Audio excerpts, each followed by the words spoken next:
to the press conference for the CBLM Niobium Puebla E-Prix of 2021. We'll start with our team principals. We're joined by Mark Preston from Techeetah, James Barclay from Jaguar Racing, and Tommaso Volpe from Nissan e.dams. And Mark, we will start with you.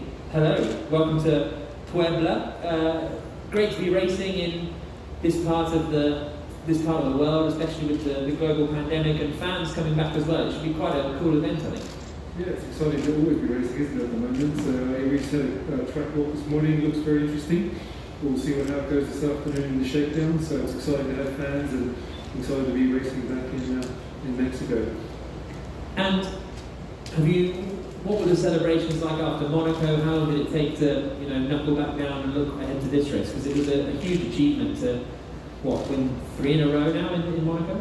Yeah, I mean, Monaco was great fun. Obviously, with Jaguar, we had an incredible race that makes it pretty spectacular TV viewing, I'm hoping, for most of the fans of any motorsport. Yeah, obviously some good celebrations in Monaco, and then straight back into it to get ready for this track here in Puebla. And it's very tight in the driver's standings, as it has been for the last, well, not this time last year, but in the last few years it's been very tight. Do you have lessons that you've learned from sort of Antonio's domination in the second half of last year that you can bring into this year, or is it impossible to replicate that? I mean, as we in Monaco, both drivers obviously had a good experience of racing in Monaco previously, so we obviously sat down before the race and said, right, we've got to catch up to these guys in the standings, both drivers and teams, and by pulling a whole lot of points from Antonio winning and Jaguar fourth, that was great for the team and both the drivers. So it's got to keep doing that, I think, over these next few races and make sure we're up there as we get to the last few. But I mean, Antonio and Jeff previously, it's all about getting out of Group 1 when you're at the top of the championship. If you can get out of Group 1 and stay in the front and get good points each time, then that's probably the trick, I would say. And how does it feel?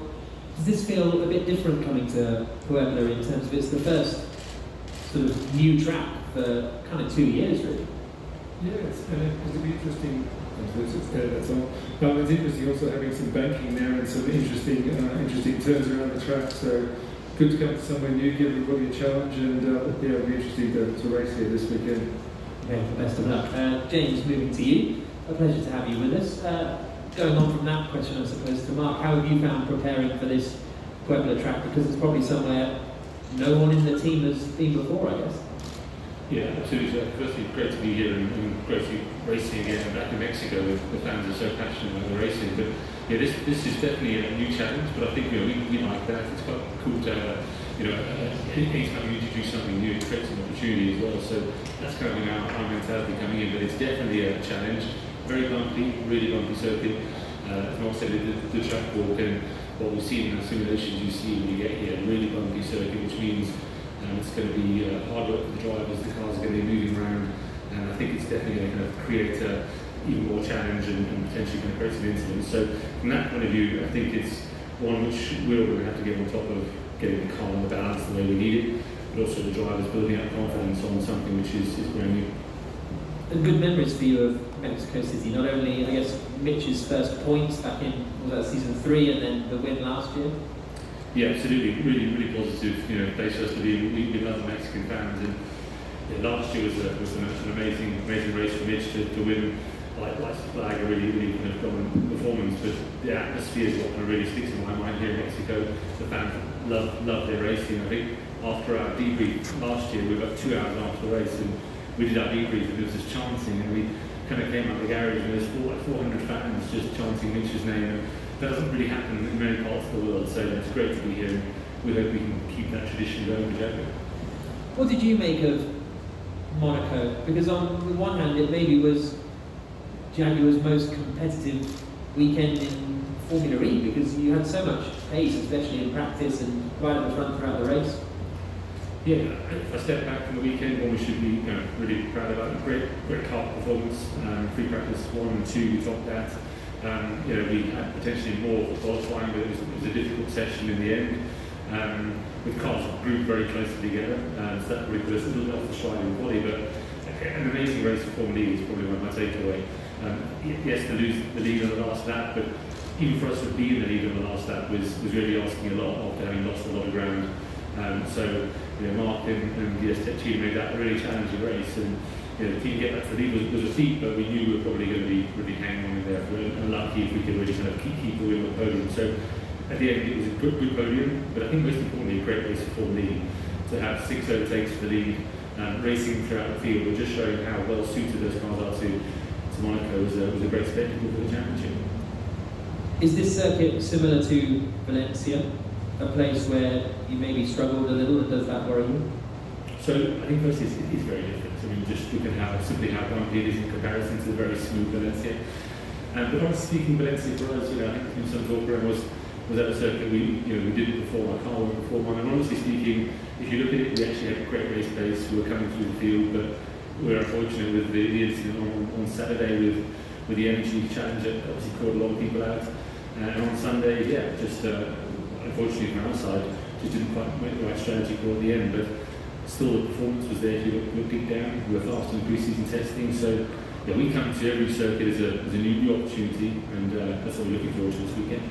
Okay, well, best of luck. And Tommaso, now turning to you. Good afternoon. In the 6 weeks we're sort of at the halfway point of the season. How do you look back on Nissan's first half of the year? Well, we definitely are not happy with the performance the first half of the season. We believe we are actually a fast car. When you look at qualifying, we tend to be quite strong, very often at the top of the group. So we think what we are lacking is obviously in the race pace, and we don't think we have a specific weakness, but probably is the way we optimize the overall vehicle efficiency. So it's not specifically in an area like the energy management software or the efficiency of the car. It's more probably the way we interpret the race strategy with the package we have. So we are looking at, we had 5 weeks to look at where to improve, and we think we are in a better position now, we hope. Let's see. Having said that, we also had a couple of unfortunate races. We could have won or had a good podium in Rome, and again good points in the second race in Valencia. But definitely we have to improve, what I just said, the vehicle efficiency. How much of a difference has the new powertrain made? Has that changed things a lot, or not really? Or well, after a few years of the same homologation specs, you cannot improve that much. But we look at gaps both on the hardware and on the software. We are very pleased with the performance of the car in Monaco. Then the race strategy probably was not the best, and we made a couple of mistakes that we analyzed after. But we were quite pleased with the performance of the car, the pure performance of the car. So now, of course, this is the second event where we use the new car. So we hope that the assessment we did in the last weeks will give us a better result. And what are the main challenges you're expecting here at Puebla? Well, we have already said the unpredictability of the track, also the data we are not 100% sure very accurate. So it will be very tough for the engineers to study the data once we have the car on the track. For drivers, it's going to be challenging.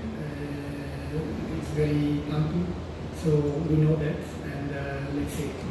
So the whole energy management is going to be quite difficult to optimize.